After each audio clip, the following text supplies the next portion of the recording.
In the previous video, we said about magic. First, we explained about it, and finally, we examined magic in ancient civilizations. We said that according to historians and researchers, magic was used as one of the most important concepts in ancient Egypt, from the class of slaves and workers to nobles and rulers. Many Egyptian texts have a symbolic and magical meaning. It has not yet been deciphered, and most of the translations are therefore not complete and clear. In this video, we examine magic from another angle and see how effective religions and mystics consider it. What if all of history, or at least a large part of it, is a lie or hidden from us? Some people in the world believe that there are many hidden secrets that are deliberately kept hidden from the public. These secrets reveal themselves only to true seekers. We seek to find these secrets in this channel. If you are with us on this path, subscribe to our channel and press the bell icon.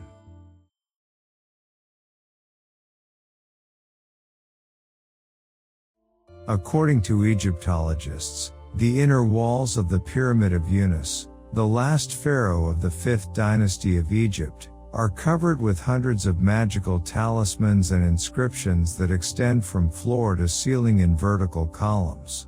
These inscriptions are known as pyramid texts, and it is said that the main part of these spells is for Pharaoh's afterlife.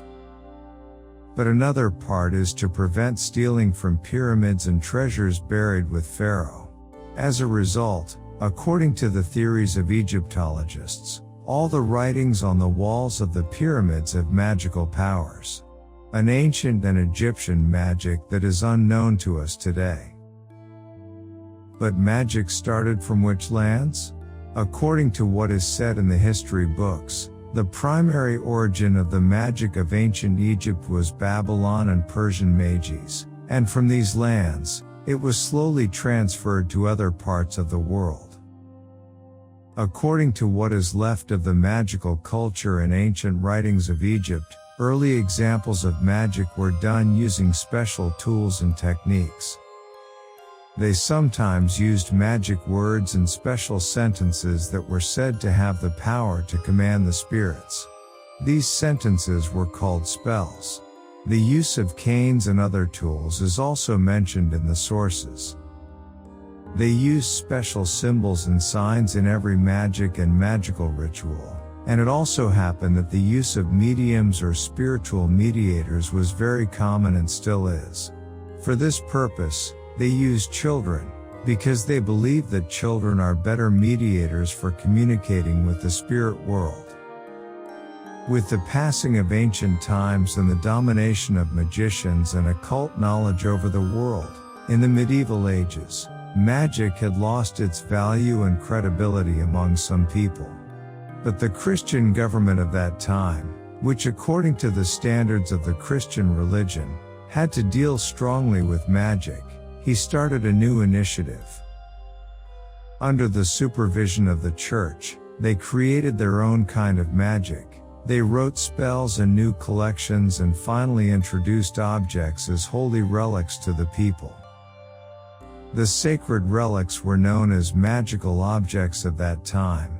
In fact, according to the church, they were tools that were consecrated by Christ or his companions, and this consecration caused them to have supernatural powers.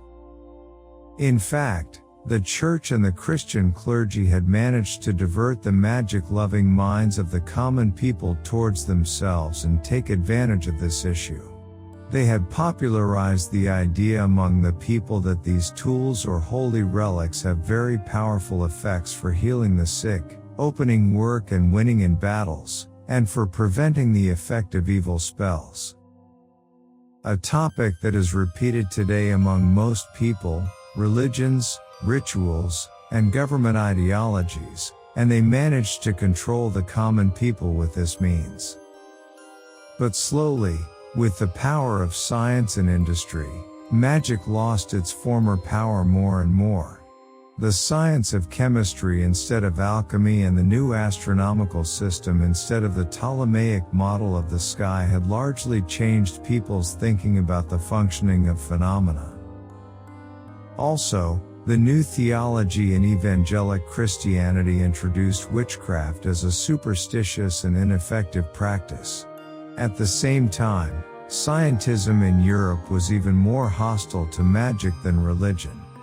But despite this, groups of educated and wealthy people continued to practice witchcraft underground. Witchcraft, which was once widely used by common people and even rulers, had slowly disappeared, and apparently, a lot of hostility towards it had begun among the rulers and the people. But the interest in magic never disappeared. As it was said, this knowledge continued underground and secretly by the elites and educated people in England, and it was given special attention to them. But the revival of interest in witchcraft in England resumed with the repeal of the last Witchcraft Act in the 20th century.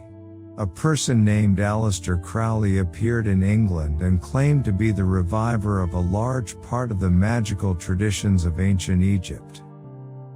Magic had returned to the modern world of the 20th century, and people like Gerald Gardner wrote books on magic and introduced it to the youth of the 60s and 70s. Young people had recently become acquainted with the hippie subculture, and for them, magic was considered a fantastic act and even a new religion. Slowly, organizations for witchcraft, such as the Hermetic Order of the Golden Dawn organization, were created by nobles who believed in magic. Aleister Crowley later joined them. They called themselves neo-pagans. And they know magic as the science and art of creating changes that are in accordance with the will. They introduced witchcraft as a new religion and developed it in the modern world. But where did the magic story end up? In this video, we talked about magic in the ancient civilizations of Egypt and Babylon, as well as the Middle Ages and, finally, the modern era. But with the prevalence of magic, and spells of the past, how should we protect ourselves against the dangers of these unseen forces? We will talk about this in future videos.